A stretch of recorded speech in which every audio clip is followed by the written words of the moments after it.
love and dove, speak to my gossip Venus one fair word, one nickname for her purblind son and heir, young Adam Cupid, he that shot so trim, when King Cophetua loved the beggar maid.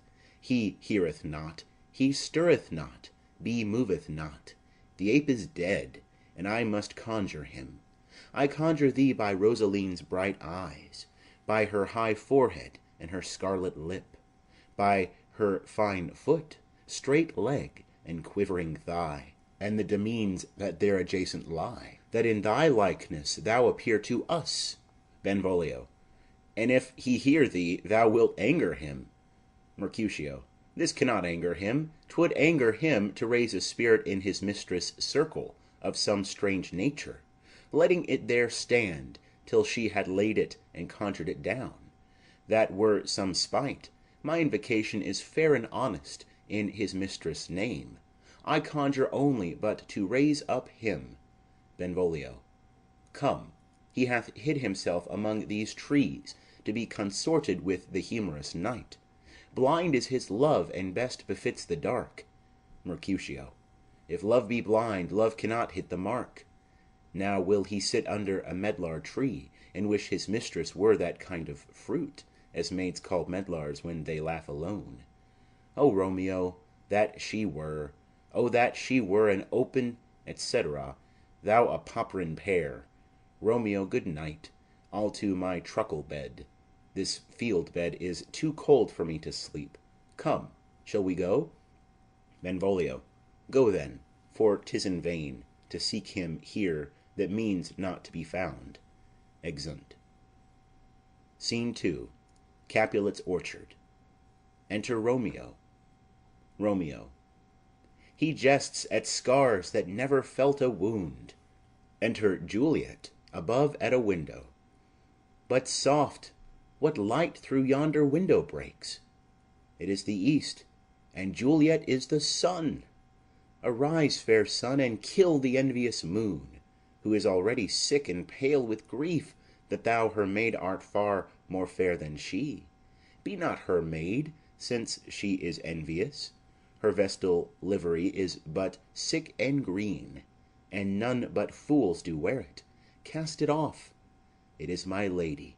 Oh, it is my love. Oh, that she knew she were. She speaks, yet she says nothing. What of that? Her eye discourses. I will answer it. I am too bold. 'Tis not to me she speaks. Two of the fairest stars in all the heaven, having some business, do entreat her eyes to twinkle in their spheres till they return. What if her eyes were there, they in her head? The brightness of her cheek would shame those stars as daylight doth a lamp.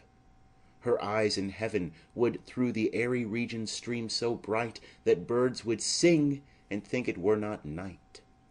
See how she leans her cheek upon her hand. Oh, that I were a glove upon that hand, that I might touch that cheek. Juliet. Ay me. Romeo. She speaks. Oh, speak again, bright angel, for thou art as glorious to this night, being o'er my head, as is a winged messenger of heaven unto the white upturned wondering eyes of mortals that fall back to gaze on him when he bestrides the lazy pacing clouds and sails upon the bosom of the air. Juliet.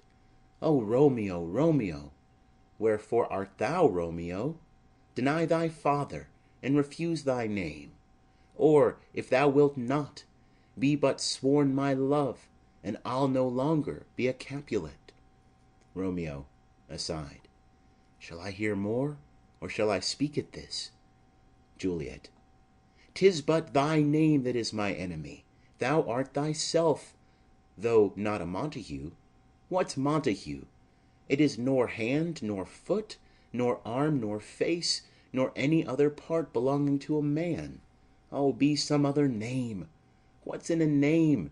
That which we call a rose by any other name would smell as sweet.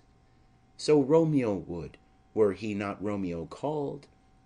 retain that dear perfection which he owes without that title. Romeo, doff thy name, and for that name, which is no part of thee, take all myself.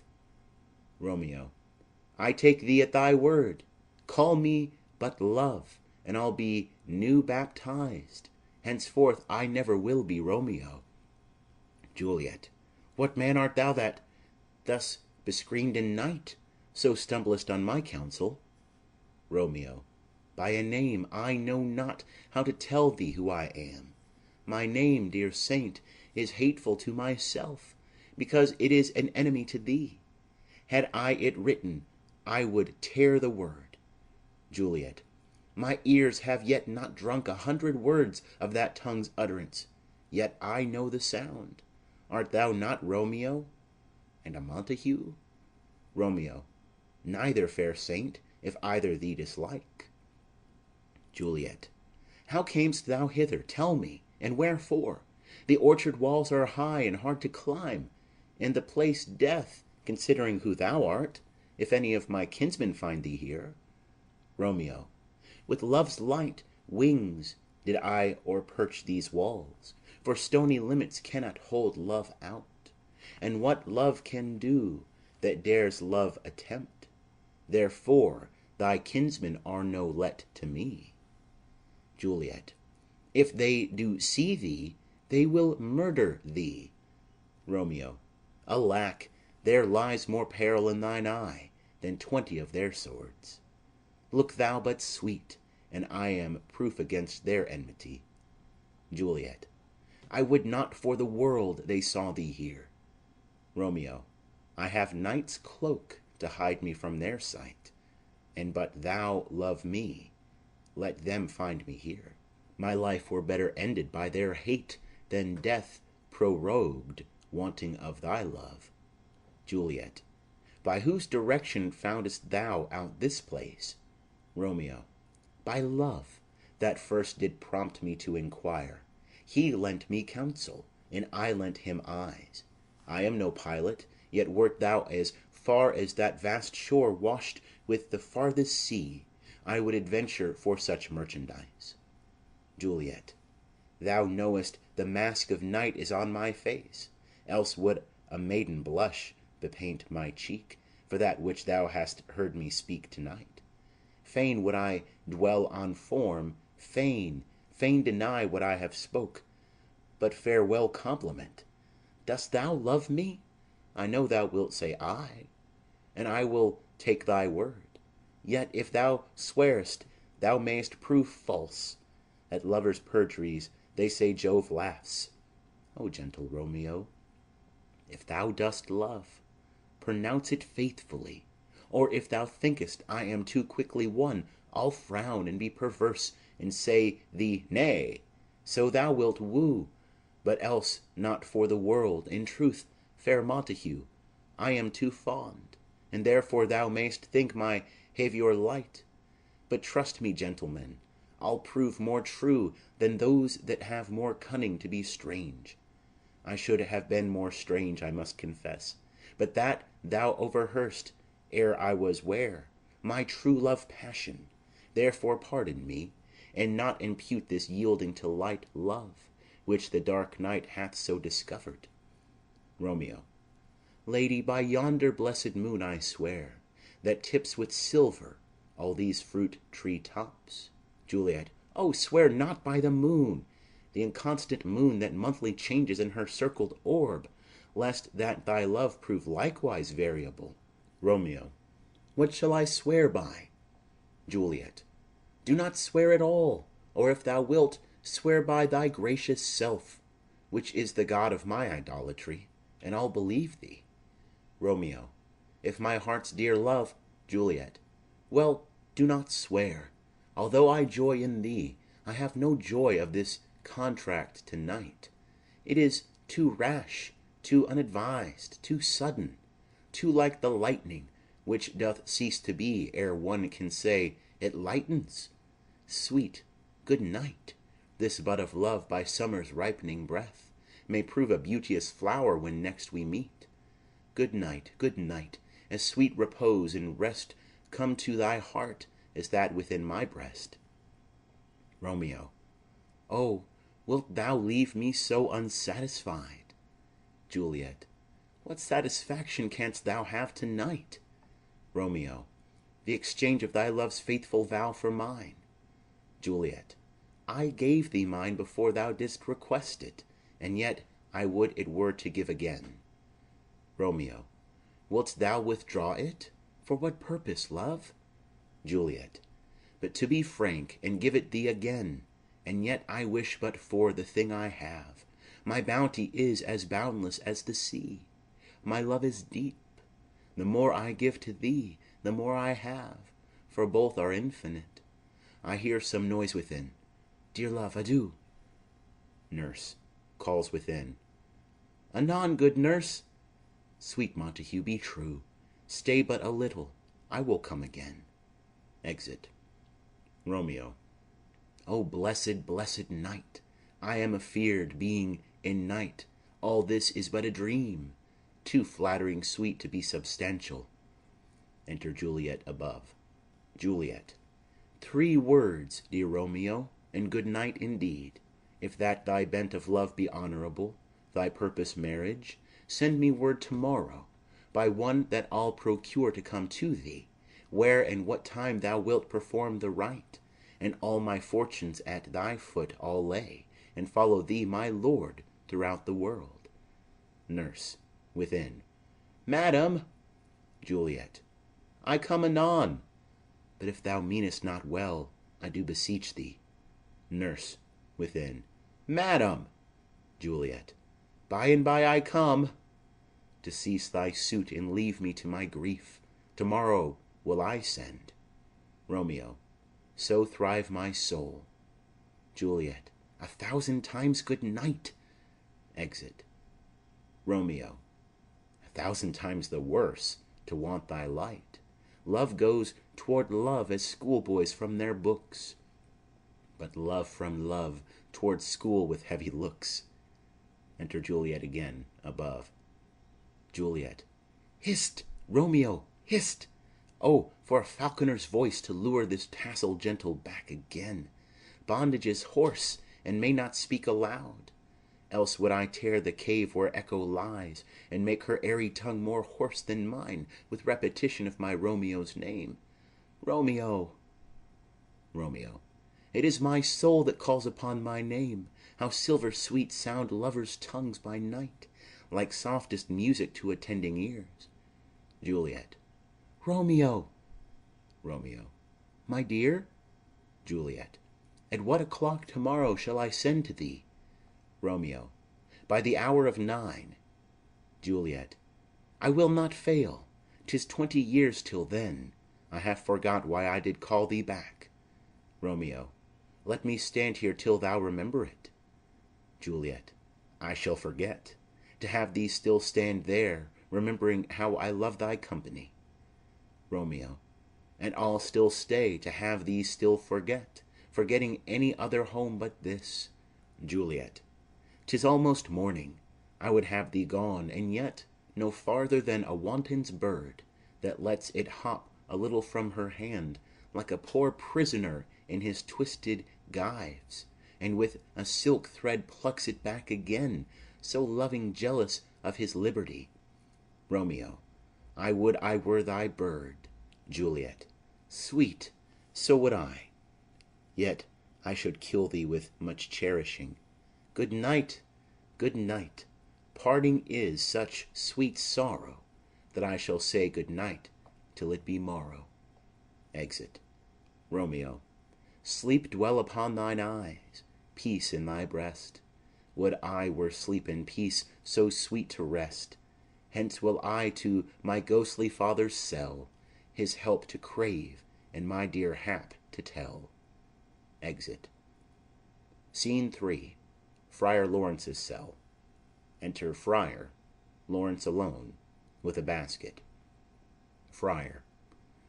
The grey-eyed morn smiles on the frowning night, checkering the eastern clouds with streaks of light, and flecked darkness like a drunkard reels from forth day's path in Titan's fiery wheels. None, ere the sun advance his burning eye, the day to cheer and night's dank dew to dry. I must upfill this osier cage of ours with baleful weeds and precious juiced flowers. The earth that's nature's mother is her tomb. What is her burying grave? That is her womb. And from her womb children of diverse kind we sucking on her natural bosom find, many for many virtues excellent, none but for some, and yet all different. Oh, mickle is the powerful grace that lies in plants, herbs, stones, and their true qualities. For naught so vile that on the earth doth live, but to the earth some special good doth give, nor aught so good but, strained from that fair use, revolts from true birth, stumbling on abuse. Virtue itself turns vice, being misapplied, and vice sometimes by action dignified. Within the infant rind of this small flower poison hath residence, and medicine power. For this, being smelt with that part, cheers each part, being tasted, slays all senses with the heart. Two such opposed kings encamp them still, in man as well as herbs, grace and rude will. And where the worser is predominant, full soon the canker death eats up that plant. Enter Romeo. Romeo. Good morrow, father. Friar. Benedicite. What early tongue so sweet saluteth me? Young son, it argues a distempered head.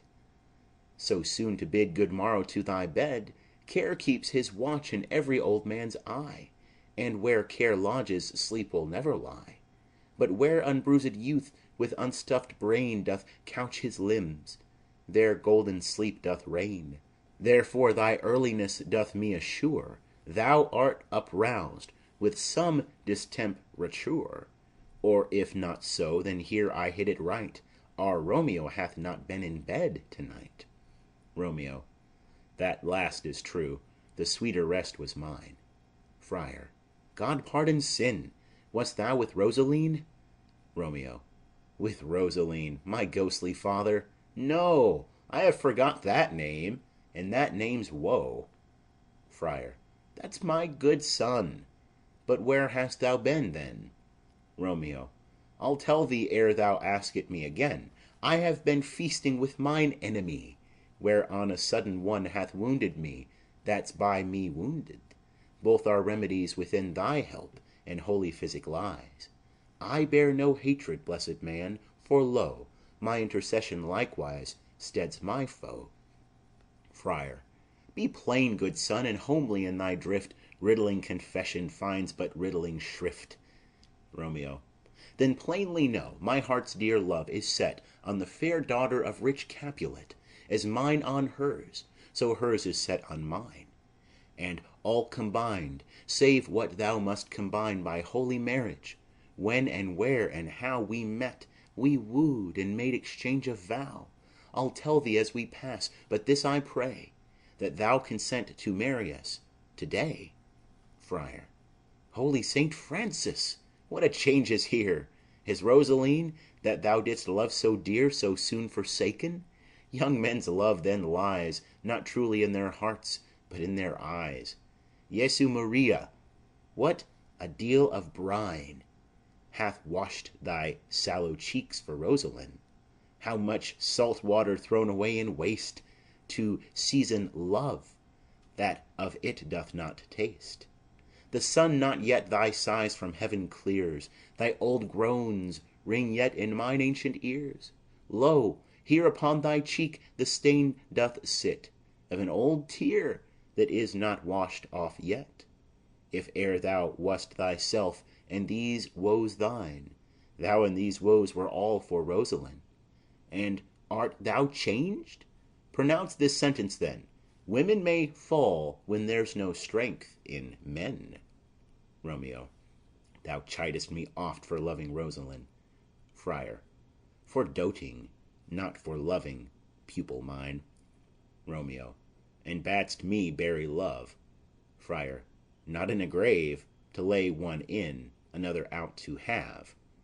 Romeo. I pray thee chide not. She whom I love now doth grace for grace and love for love allow. The other did not so. Friar. Oh, she knew well thy love did read by rote, that could not spell. But come, young waverer, come, go with me. In one respect I'll thy assistant be, for this alliance may so happy prove to turn your household's rancour to pure love. Romeo. Oh, let us hence. I stand on sudden haste. Friar. Wisely and slow. They stumble that run fast. Exeunt. Scene 4. A street.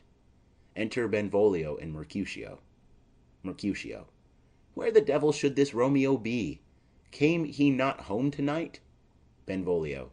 Not to his father's. I spoke with his man. Mercutio. Why, that same pale hard-hearted wench, that Rosaline, torments him so that he will sure run mad. Benvolio. Tybalt, the kinsman to old Capulet, hath sent a letter to his father's house. Mercutio. A challenge on my life. Benvolio. Romeo will answer it. Mercutio. Any man that can write may answer a letter. Benvolio. Nay, he will answer the letter's master, how he dares, being dared. Mercutio. Alas, poor Romeo, he is already dead, stabbed with a white wench's black eye, shot through the ear with a love song, the very pin of his heart, cleft with the blind bow-boy's butt shaft. And is he a man to encounter Tybalt? Benvolio. Why, what is Tybalt? Mercutio. More than Prince of Cats, I can tell you. Oh, he's the courageous captain of compliments. He fights as you sing prick-song, keeps time, distance, and proportion, rests me his minim rest, 1, 2, and the third in your bosom, the very butcher of a silk button, a duellist, a gentleman of the very first house, of the first and second cause. Ah, the immortal passado, the punto reverse, the hay. Benvolio. The what? Mercutio. The pox of such antic, lisping, affecting fantasticos, these new tuners of accent. By Jesu, a very good blade, a very tall man, a very good whore. Why is not this a lamentable thing, grand sir, that we should be thus afflicted with these strange flies, these fashion-mongers, these pardon-amies, who stand so much on the new form that they cannot sit at ease on the old bench? Oh, their bones, their bones. Enter Romeo. Benvolio. Here comes Romeo, here comes Romeo. Mercutio. Without his roe, like a dried herring. O flesh, flesh, how art thou fishified! Now is he for the numbers that Petrarch flowed in. Laura to his lady was but a kitchen wench. Marry, she had a better love to berhyme her. Dido a dowdy, Cleopatra a gypsy, Helen and Hero Hildings and harlots. This be a grey eye or so, but not to the purpose. Signor Romeo, bonjour. There's a French salutation to your French slop. You gave us the counterfeit fairly last night. Romeo. Good morrow to you both. What counterfeit did I give you? Mercutio. The slip, sir, the slip. Can you not conceive? Romeo. Pardon, good Mercutio. My business was great, and in such a case as mine a man may strain courtesy. Mercutio. That's as much as to say such a case as yours constrains a man to bow in the hams. Romeo. Meaning to Kersey. Mercutio. Thou hast most kindly hit it. Romeo. A most curious exposition. Mercutio. Nay, I am the very pink of courtesy. Romeo. Pink for flower. Mercutio. Right. Romeo. Why, then is my pump well flowered? Mercutio. Well said. Follow me this jest now till thou hast worn out thy pump, that when the single soul of it is worn, the jest may remain after the wearing, solely singular. Romeo. O single-souled jest, solely singular for the singleness. Mercutio. Come between us, good Benvolio, my wits faint. Romeo. Swits and spurs, or I'll cry a match. Mercutio. Nay, if our wits run the wild goose chase, I am done. For thou hast more of the wild goose in one of thy wits than, I am sure, I have in my whole 5. Was I with you there for the goose? Romeo. Thou wast never with me for anything when thou wast not there for the goose. Mercutio. I will bite thee by the ear for that jest. Romeo. Nay, good goose, bite not. Mercutio. Thy wit is a very bitter sweeting. It is a most sharp sauce. Romeo. And is it not then well served into a sweet goose? Mercutio. Oh, here's a wit of cheveril that stretches from an inch narrow to an ell broad. Romeo. I stretch it out for that word broad, which added to the goose proves thee far and wide a broad goose. Mercutio. Why is not this better now than groaning for love? Now art thou sociable, now art thou Romeo, now art thou what thou art, by art as well as by nature. For this drivelling love is like a great natural that runs lolling up and down to hide his bauble in a hole. Benvolio. Stop there, stop there. Mercutio. Thou desirest me to stop in my tale against the hair? Benvolio. Thou wouldst else have made thy tale large. Mercutio. Oh, thou art deceived. I would have made it short, for I was come to the whole depth of my tale, and meant indeed to occupy the argument no longer. Romeo. Here's goodly gear. Enter Nurse and her man, Peter. Mercutio. A sail, a sail. Benvolio. Two, a shirt and a smock. Nurse. Peter. Peter. Anon. Nurse. My fan, Peter. Mercutio.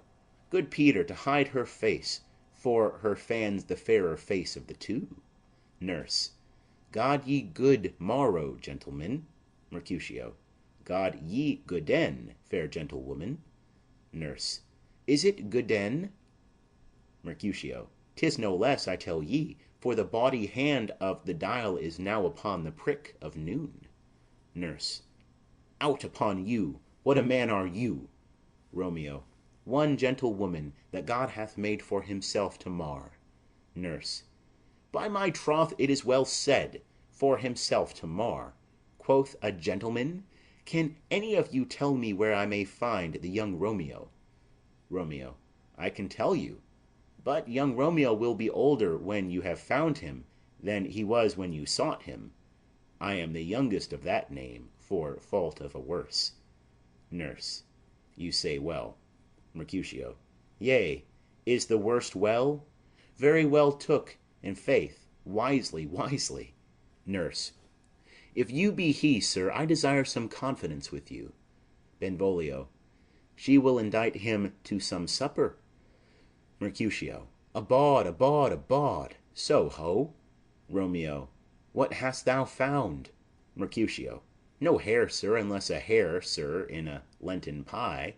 That is something stale and hoar ere it be spent. He walks by them and sings. An old hare whore, and an old hare whore is very good meat in Lent. But a hare that is hoar is too much for a score when it whores ere it be spent. Romeo. Will you come to your father's? We'll to dinner thither. Romeo. I will follow you. Mercutio. Farewell, ancient lady, farewell. Sings. Lady. Exeunt Mercutio. Benvolio. Nurse. Marry, farewell. I pray you, sir, what saucy merchant was this that was so full of his ropery? Romeo. A gentleman, nurse, that loves to hear himself talk, and will speak more in a minute than he will stand to in a month. Nurse. And a speak anything against me, I'll take him down and a word lustier than he is, and 20 such jacks, and if I cannot, I'll find those that shall. Scurvy knave! I am none of his flirt gills, I am none of his skeins mates, and thou must stand by too, and suffer every knave to use me at his pleasure. Peter. I saw no man use you at his pleasure. If I had, my weapon should quickly have been out, I warrant you. I dare draw as soon as another man, if I see occasion in a good quarrel, and the law on my side. Nurse. Now, afore God, I am so vexed that every part about me quivers. Scurvy knave! Pray you, sir, a word. And, as I told you, my young lady bid me enquire you out. What she bid me say I will keep to myself, but first let me tell ye, if ye should lead her into a fool's paradise, as they say, it were a very gross kind of behaviour, as they say, for the gentlewoman is young, and therefore, if you should deal double with her, truly it were an ill thing to be offered to any gentlewoman, and very weak dealing. Romeo. Nurse, commend me to thy lady and mistress, I protest unto thee. Nurse. Good heart, and I faith I will tell her as much. Lord, Lord, she will be a joyful woman. Romeo. What wilt thou tell her, nurse? Thou dost not mark me. Nurse. I will tell her, sir, that you do protest, which, as I take it, is a gentleman-like offer. Romeo. Bid her devise some means to come to shrift this afternoon, and there she shall at Friar Lawrence's cell be shrived and married. Here is for thy pains. Nurse. No, truly, sir, not a penny. Romeo. Go to, I say you shall. Nurse. This afternoon, sir. Well, she shall be there. Romeo.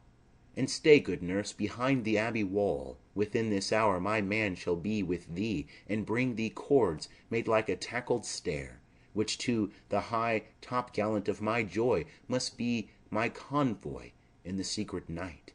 Farewell, be trusty, and I'll quit thy pains. Farewell, commend me to thy mistress. Nurse. Now, God in heaven bless thee. Hark you, sir. Romeo. What say'st thou, my dear nurse? Nurse. Is your man secret? Did you ne'er hear say two may keep counsel, putting one away? Romeo. I warrant thee my man's as true as steel. Nurse. Well, sir, my mistress is the sweetest lady. Lord, Lord, when 'twas a little prating thing, oh, there is a nobleman in town, one Paris, that would fain lay knife aboard, but she, good soul, had as lieve see a toad, a very toad, as see him. I anger her sometimes, and tell her that Paris is the properer man. But, I'll warrant you, when I say so, she looks as pale as any clout in the versal world. Doth not Rosemary and Romeo begin both with a letter? Romeo. Ay, nurse. What of that? Both with an R. Nurse. Ah, mocker, that's the dog's name. R is for the... No, I know it begins with some other letter, and she hath the prettiest sententious of it, of you and Rosemary, that it would do you good to hear it. Romeo. Commend me to thy lady. Nurse. Ay, 1,000 times. Exit Romeo. Peter. Peter. Anon. Nurse. Peter, take my fan and go before and apace. Exeunt. Scene 5. Capulet's orchard. Enter Juliet. Juliet. The clock struck 9 when I did send the nurse. In half an hour she promised to return. Perchance she cannot meet him. That's not so. Oh, she is lame. Love's heralds should be thoughts, which 10 times faster glide than the sun's beams, driving back shadows over lowering hills. Therefore do nimble-pinioned doves draw love, and therefore hath the wind swift Cupid wings. Now is the sun upon the highmost hill of this day's journey, and from 9 till 12 is 3 long hours, yet she is not come. Had she affections and warm youthful blood, she would be as swift in motion as a ball. My words would bandy her to my sweet love, and his to me. But old folks, many fain as they were dead, unwieldy, slow, heavy, and pale as lead. Enter Nurse and Peter. Oh, good, she comes. Oh, honey nurse, what news? Hast thou met with him? Send thy man away. Nurse. Peter, stay at the gate. Exit Peter. Juliet. Now, good sweet nurse, O Lord, why lookest thou sad? Though news be sad, yet tell them merrily. If good, thou shamest the music of sweet news by playing it to me with so sour a face. Nurse. I am a-weary, give me leave a while. Fie, how my bones ache! What a jaunts have I had! Juliet. I would thou hadst my bones, and I thy news. Nay, come, I pray thee speak, good nurse, speak. Nurse. Jesu, what haste! Can you not stay a while? Do you not see that I am out of breath? Juliet. How art thou out of breath, when thou hast breath to say to me that thou art out of breath? The excuse that thou dost make in this delay is longer than the tale thou dost excuse. Is thy news good or bad? Answer to that. Say either, and I'll stay the circumstance. Let me be satisfied. Is it good or bad? Nurse. Well, you have made a simple choice. You know not how to choose a man. Romeo, no, not he. Though his face be better than any man's, yet his leg excels all men's. And for a hand and a foot and a body, though they be not to be talked on, yet they are past compare. He is not the flower of courtesy, but I'll warrant him as gentle as a lamb. Go thy ways, wench, serve God. What, have you dined at home? Juliet. No, but all this did I know before. What says he of our marriage? What of that? Nurse. Lord, how my head aches! What a head have I! It beats as it would fall in 20 pieces. My back, oh, t'other side! Ah, my back, my back! Beshrew your heart for sending me about to catch my death with jouncing up and down. Juliet. In faith, I am sorry that thou art not well. Sweet nurse, tell me, what says my love? Nurse. Your love says, like an honest gentleman, and a courteous and a kind and a handsome and, I warrant, a virtuous. Where is your mother? Juliet. Where is my mother? Why, she is within. Where should she be? How oddly thou repliest! Your love says, like an honest gentleman, where is your mother? Nurse. O God's lady dear, are you so hot? Marry, come up, I trow. Is this the poultice for my aching bones?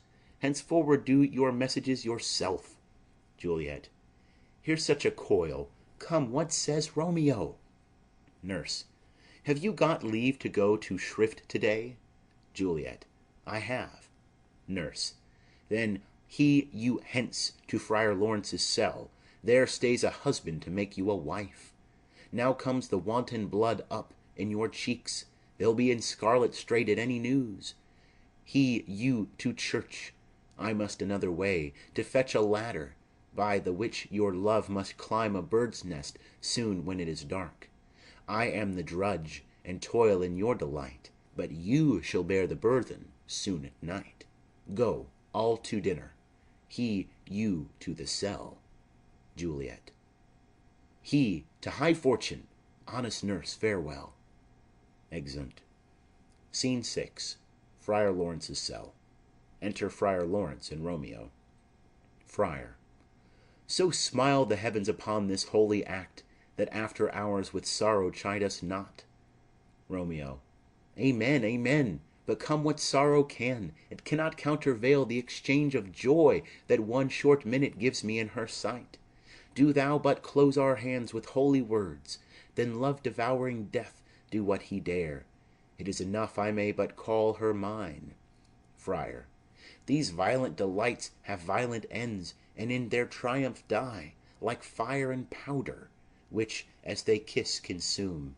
The sweetest honey is loathsome in his own deliciousness, and in the taste confounds the appetite. Therefore love moderately. Long love doth so. Too swift arrives, as tardy as too slow. Enter Juliet. Here comes the lady.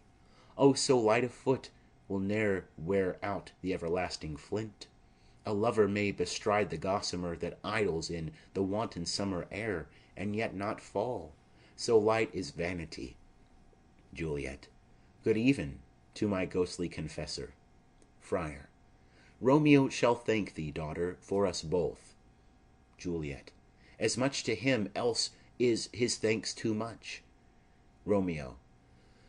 Ah, Juliet, if the measure of thy joy be heaped like mine, and that thy skill be more to blazon it, then sweeten with thy breath this neighbor air, and let rich music's tongue unfold the imagined happiness that both receive in either by this dear encounter. Juliet. Conceit, more rich in matter than in words, brags of his substance, none of ornament. They are but beggars that can count their worth. But my true love is grown to such excess, cannot sum up some of half my wealth. Friar. Come, come with me, and we will make short work, for by your leaves you shall not stay alone, till Holy Church incorporate two in one. Exeunt. End of Act 2.